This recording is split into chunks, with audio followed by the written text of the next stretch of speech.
गौतमचं झालं का? गौतमचं ते अध्यक्ष आहे.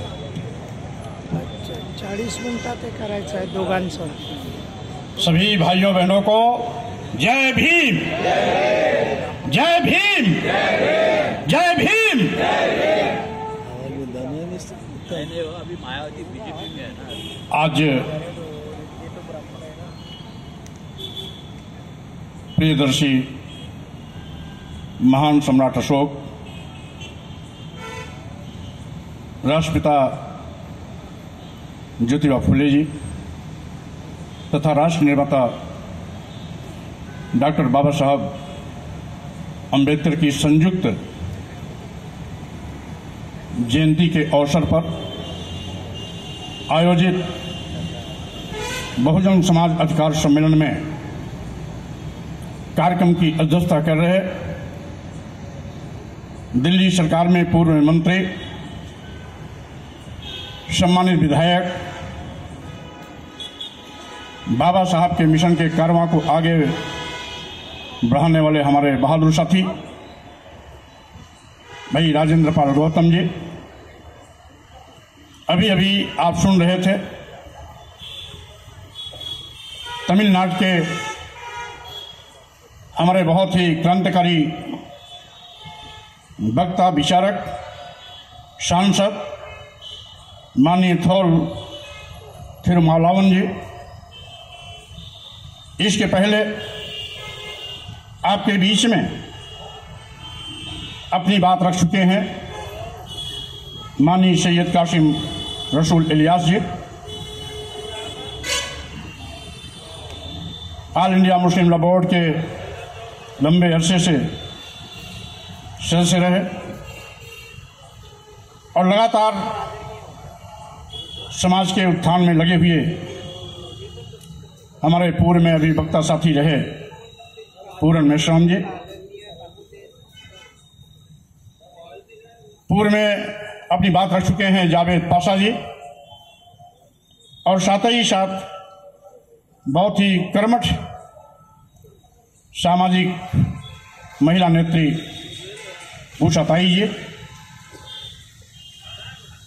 कार्यक्रम का संचालन कर रहे आवाज इंडिया टीवी के हमारे बहुत ही सम्मानित साथी अमन कामले जी,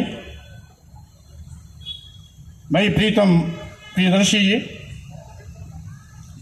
और आज के इस कार्यक्रम के प्रमुख आयोजक आवाज इंडिया टीवी के साथ साथ बुद्ध विहार मैत्री संघ जमात इस्लामी, ख्रीस्त भक्त मंडली, ओबीसी एकता मंच, नागपुर बुद्धिस्ट एसोसिएशन, समता सैनिक, अखिल भारतीय तांडा सुधार समिति, भारतीय मुस्लिम परिषद, आपके साथ साथ आयोजन मंडल के सभी हमारे सहयोगी साथीगण. जैसा कि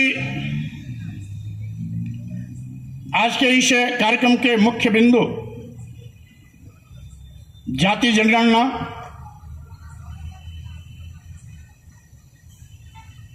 तथा कथित धर्म ग्रंथों से बहुजन विरोधी बात हटाना, अनुसूचित जाति, अनुसूचित जनजाति तथा ओबीसी वर्ग को निजीकरण तथा न्यायपालिका में आरक्षण,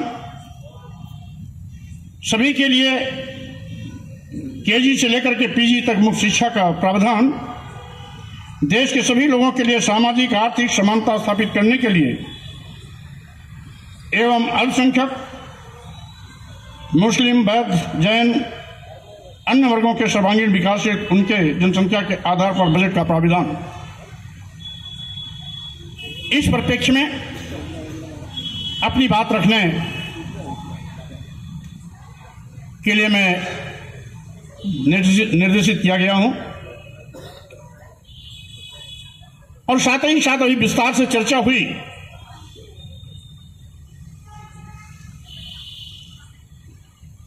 कि आज इस देश में संविधान विरोधी ताकतें सिर उठा रही हैं, हिंदू राष्ट्र की मांग कर न केवल देश को बंटवारे की ओर ले जाने की कोशिश कर रही है, बल्कि देश में स्थापित भाईचारा को भी खंड खंड करने में लगे हुए हैं। स्वाभाविक रूप से वो उनका चरित्र रहा है। भारतीय संविधान की कसम खाकर के संवैधानिक पदों पर बैठने वाले प्रधानमंत्री, मुख्यमंत्री आदर्श तो बघारते हैं, बाबा साहब डॉक्टर अम्बेडकर का नाम तो लेते हैं, दिखाने के लिए श्रद्धा सुमन भी अर्पित करते हैं, लेकिन उनके ही बनाए गए संविधान की अवहेलना करने में भी रंच मात्र कोई कोर कसर नहीं छोड़ते। ऐसे लोग जो संविधान के दुश्मन हैं, वो देश के भी दुश्मन हैं। इस बात को हमें गांठ बांध लेनी चाहिए और सावधान रहना चाहिए। ऐसे लोगों से, ऐसे फिरकाप्रस्त ताकतों से, देश को बांटने वाली ऐसी ताकतों से हमें होशियार रहना चाहिए। वो हिंदू राष्ट्र की बात क्यों करते हैं? इसीलिए करते हैं जिससे कि भारतीय संविधान खत्म किया जा सके। वो हिंदू राष्ट्र की बात क्यों करते हैं? इसलिए करते हैं कि अगर हिंदू राष्ट्र होगा तो हिंदू राष्ट्र का मतलब ब्राह्मण राज होगा, ब्राह्मणी व्यवस्था थोपी जाएगी, फिर से वर्णवाद, जातिवाद चलेगा, जातवाद के नाम पर भेदभाव चलेगा। आज भारतीय संविधान ने अनुच्छेद 15 के अंतर्गत जो हमें समता का अधिकार दिया है, धर्म, जात, लिंग और जन्मस्थान के आधार पर किसी के साथ भेदभाव नहीं किया जा सकता। हिंदू राष्ट्र बनने पर वो अपने आप खत्म हो जाएगा। हिंदू राष्ट्र का मतलब क्षत्रिय राज्य नहीं, वैश्य राज्य नहीं, शूद्र राज्य नहीं। हिंदू राष्ट्र का मतलब ब्राह्मणी व्यवस्था का राज। वो ब्राह्मणी व्यवस्था जो सैकड़ों साल मनु महाराज ने अपनी पुस्तक में लिखा कि शूद्रम तु कार्यत दास्यम कृतम अकृतम वा दास्यैव तु जन्मना ब्राह्मणम तु स्वयं भुवा। वो हिंदू राष्ट्र की बात करते हैं। इनके चातुर्वर्ण में जो शूद्र कहे गए हैं, आज के प्रवेश में आदिवासी, दलित और पिछड़े समाज के लोग, अल्पसंख्यक समाज के लोग, जिनको जानवर से बदतर जिंदगी जीने के लिए इन लोगों ने कभी मजबूर किया था, इसी महाराष्ट्र में वो नारकी जीवन हमारे महापुरुषों ने देखा। सामाजिक परिवर्तन के महानायक ज्योतिबा फुले जी, सावित्रीबाई फुले जी, छत्रपति शाहू जी महाराज, बाबा साहब डॉक्टर अम्बेडकर, आज तमाम महापुरुषों ने उस बुरे दिन को भी देखा जिसको ये शूद्र कहते थे। कमर में हाड़ी बांध, गले में हाड़ी बांध के चलना पड़ता था, जिससे कि उनका थूक सड़कों पर ना पड़े, ऊंची जात के लोग का पैर उस पर ना पड़े। कमर में झाड़ू बांध के चलते थे, जिससे कि पैर का निशान मिटता जाए, जिससे कि ऊंची जात का पैर उस पर न पड़े। कमर में घंटी बांध के चलते थे, जिससे कि ऊंची जात पर उसकी कोई परछाई न पड़े, ऊंची जात के लोग बगल हो जाएं। इस व्यवस्था से निजात दिलाया था बाबा साहब डॉक्टर अम्बेडकर ने, हमारे महापुरुषों ने। ये उसी व्यवस्था को थोपना चाहते हैं जिसमें व्यवस्था थी नारी शूद्रो नधीयताम। स्त्रियों को पढ़ने लिखने का अधिकार नहीं था, शूद्रों को पढ़ने लिखने का अधिकार नहीं था। फिर से उस नारकी जीवन की ओर ले जाना चाहते हैं। और साथियों, मैं कहना चाहता हूं, आप जानते हैं सामाजिक परिवर्तन के महानायक ज्योतिबा फुले जी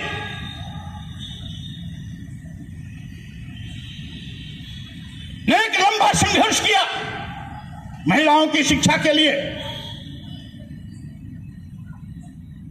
छत्रपति शाहू जी महाराज ने पहली बार अपनी हुकूमत में आरक्षण की व्यवस्था की।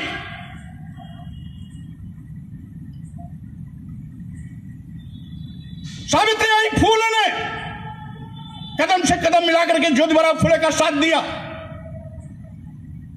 उनके संघर्षों का नतीजा था कि अंग्रेजी हुकूमत ने अपना शासनादेश जारी करके महिलाओं को शिक्षा का आदेश दिया, अनुसूचित जात अनुसूचित जनजात को शिक्षा का अधिकार दिया, पिछड़ी जातियों को शिक्षा का अधिकार दिया।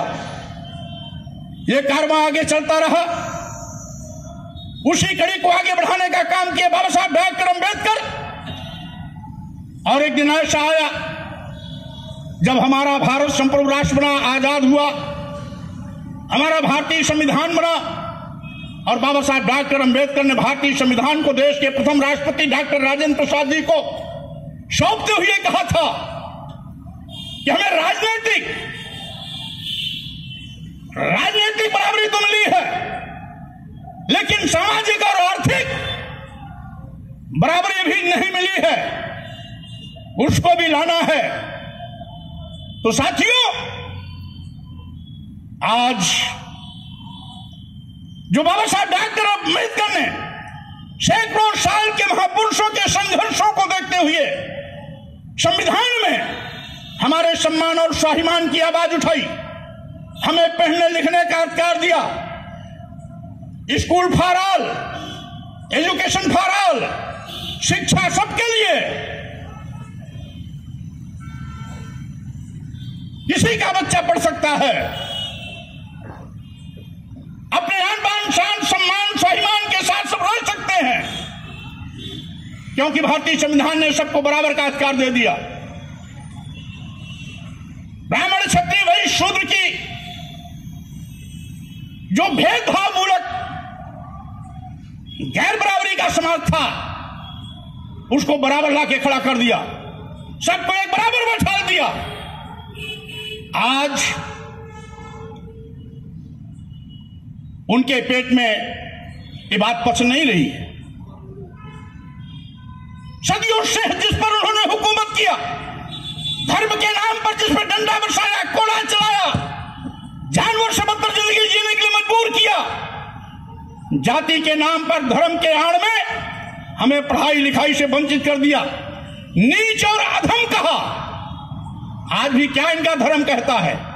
अभी मैंने कुछ दिन पहले एक आवाज उठाई थी, मैंने प्रधानमंत्री जी राष्ट्रपति जी को पत्र भी लिखा था कि तुलसीदास की महाकाव्य रामचरितमानस की कुछ चौपाइयों से आज भी इस देश की महिलाओं को मारने और पीटने की, प्रताड़ित करने की बात की जाती है। शूद्रों को मारने, पीटने, प्रताड़ित करने और अपमानित करने की बात की जाती है।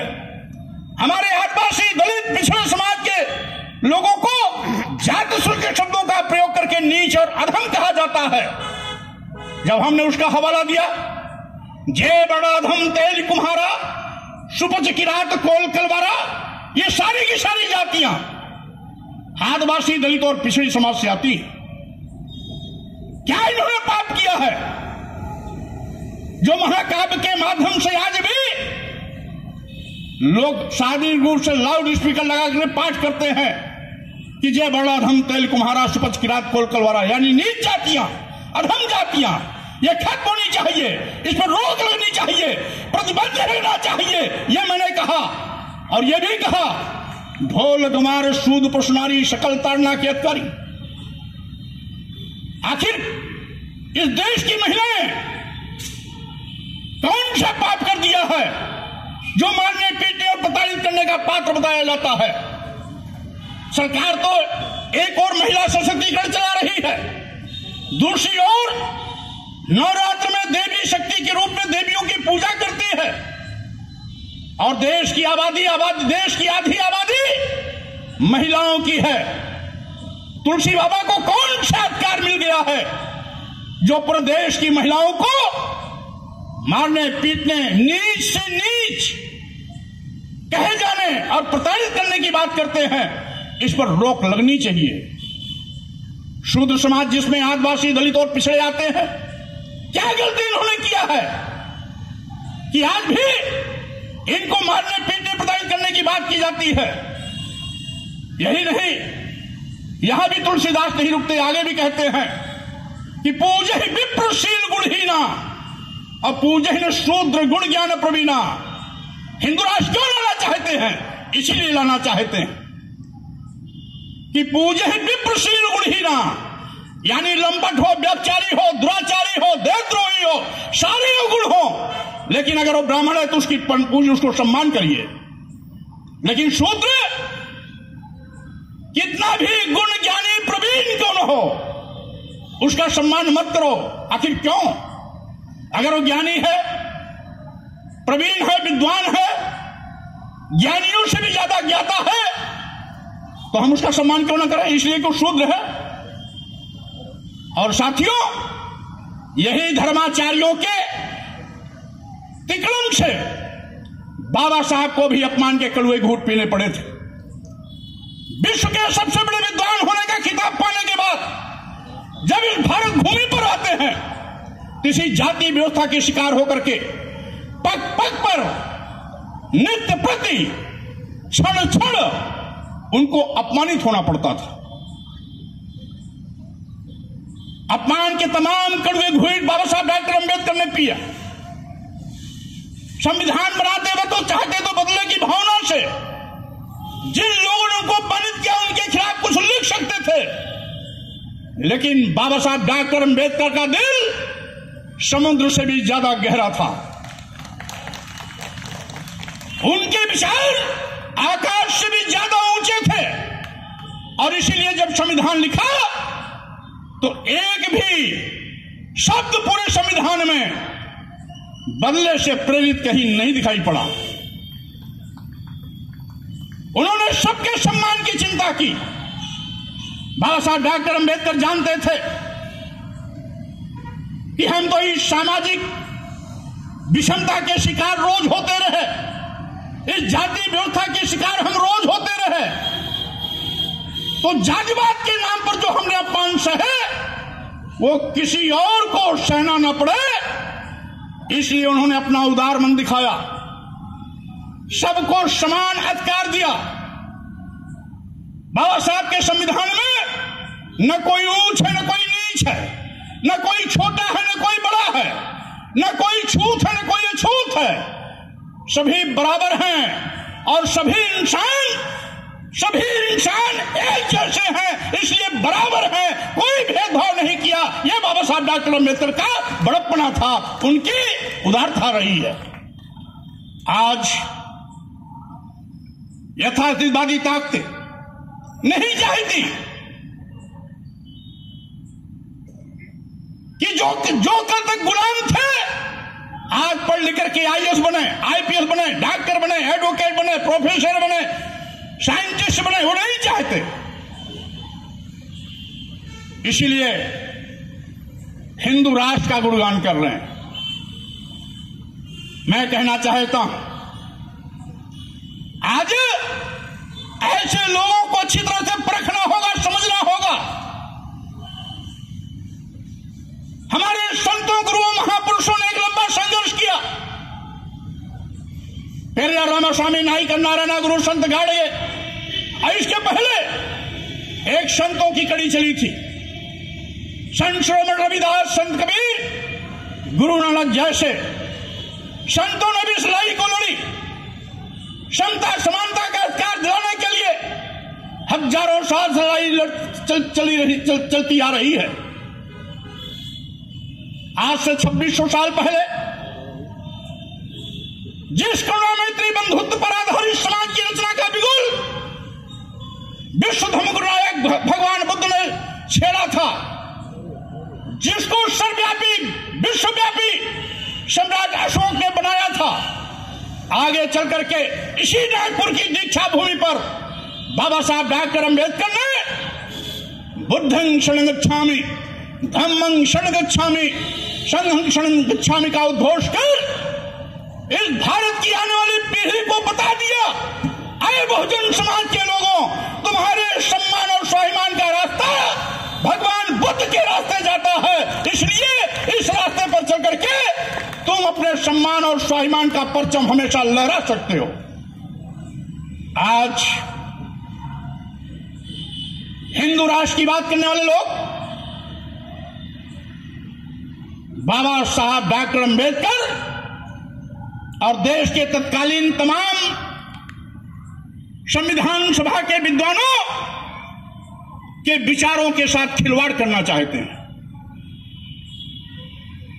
फिर से ब्राह्मण राज स्थापित करना चाहते हैं, ब्राह्मण क्षत्रिय वैश्य शूद्र में बांट करके देश का 1000 साल फिर से पीछे ले जाने की कोशिश में लगे हैं।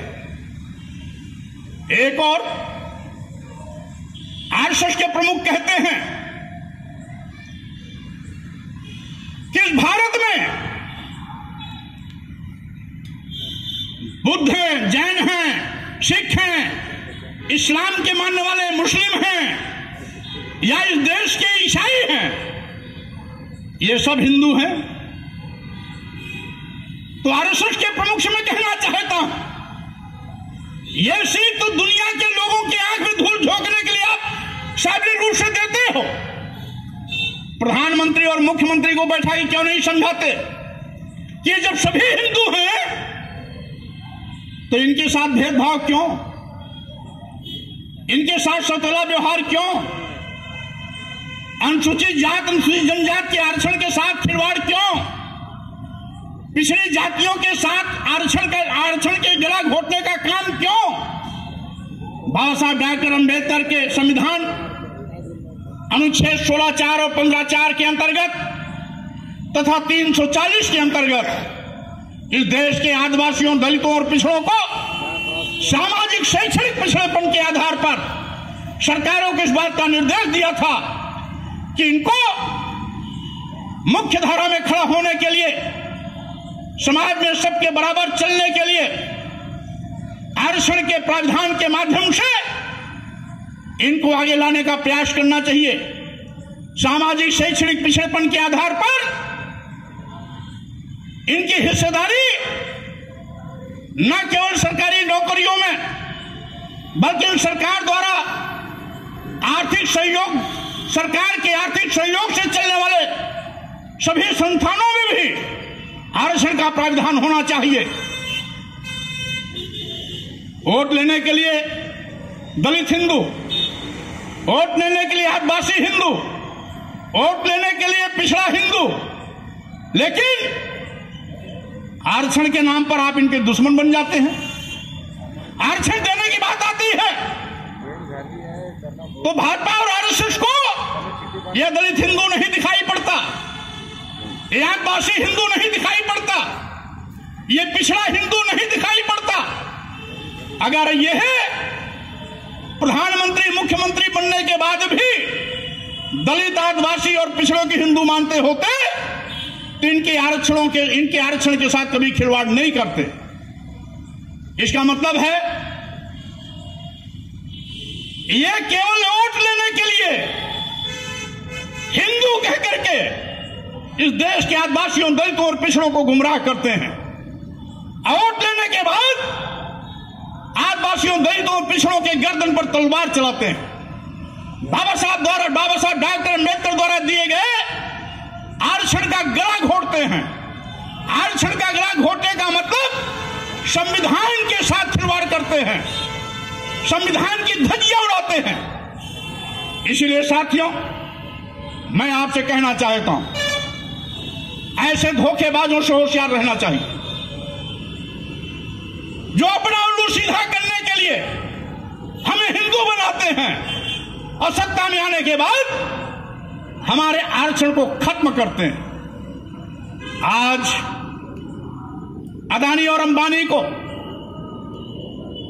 यह सरकार मेहरबान होकर के देश की सारी राष्ट्रीय संपत्तियों को औने पौने दामों में बेच रही है।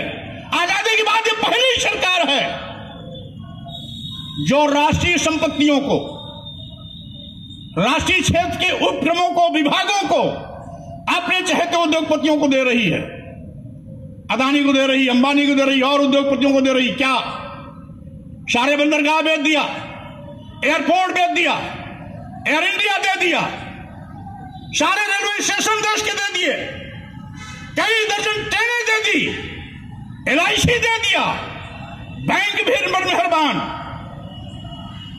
आखिरी बताओ, जब सारे सरकारी विभाग, सारी सरकारी संपत्तियां, जहां नौजवानों को सरकारी नौकरी मिलती थी, जहां पर अनुसूचित जात, अनुसूचित जनजात और पिछड़े वर्गों को आरक्षण के मुताबिक, आरक्षण के अधिकार के तहत नौकरियां मिलती थी।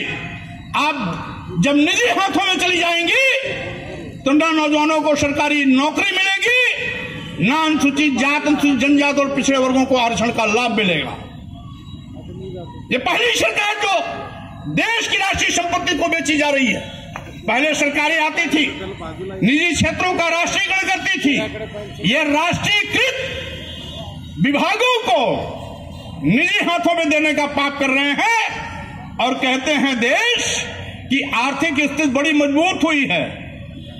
माननीय प्रधानमंत्री जी, आपका ही आंकड़ा है कि हम देश में 80 करोड़ लोगों को 5 किलो 10 किलो राशन देते हैं। यानी आप ये मानते हो कि 80 करोड़ लोग ऐसे गरीब हैं जो आपके 5 किलो 10 किलो चावल और गेहूं पर अपनी जिंदगी बिताते हैं। मैं कहना चाहता हूं, 5 किलो 10 किलो चावल देना बंद करो, हर नौजवान को सरकारी नौकरी देने का अभियान चलाओ और हर घर में जब एक सरकारी मुलाजिम होगा तो उसके घर में दोनों वक्त अच्छा खाना पीना होगा, अच्छा कपड़ा होगा, बच्चों की अच्छी स्कूलिंग होगी, हायर एजुकेशन होगा। वो बच्चे उस घर में जब doctor, engineer, advocate, professor, barrister, scientist बनेंगे तो आपके 5 किलो 10 किलो चावल के लिए कोई राशन लाइन नहीं लगाएगा। यह बाबा साहब डॉक्टर अंबेडकर का सपना था कि हर घर से लोग पढ़ लिख करके ऊंचे ओहदे पर जाएं, उनके घरों में खुशियां दिखाई पड़े, गरीबी हमेशा के लिए खत्म हो जाए। और यह सरकार लोग गरीब बना रही है। हम तो उत्तर प्रदेश से आते हैं, जहां के मुख्यमंत्री कहते हैं हम 18 करोड़ लोगों को राशन देते हैं। अरे 18 करोड़ लोगों को राशन देने के लिए पीठ क्यों थपथपाते हो? क्यों नहीं स्वीकार करते कि 24 करोड़ में 18 करोड़ लोग आज भी उत्तर प्रदेश में गरीब हैं, जो 5 किलो 10 किलो चावल पर अपनी जिंदगी बिताने के लिए मजबूर हैं। यह ऐसी सरकार पर लानत है। इसलिए साथियों, आप सावधान रहना, समय की वार्निंग मेरे पास आ गई है। इसलिए मैं बात इतनी करूंगा कि आज माननीय प्रधानमंत्री जी, आप तो पिछड़ों की दुहाई देते हो, ललित मोदी भगोड़े, नीरव मोदी भगोड़े और मेहुल चोकसी भगोड़े, इनको बचाने के लिए पिछड़ों का दांव चल रहे हो।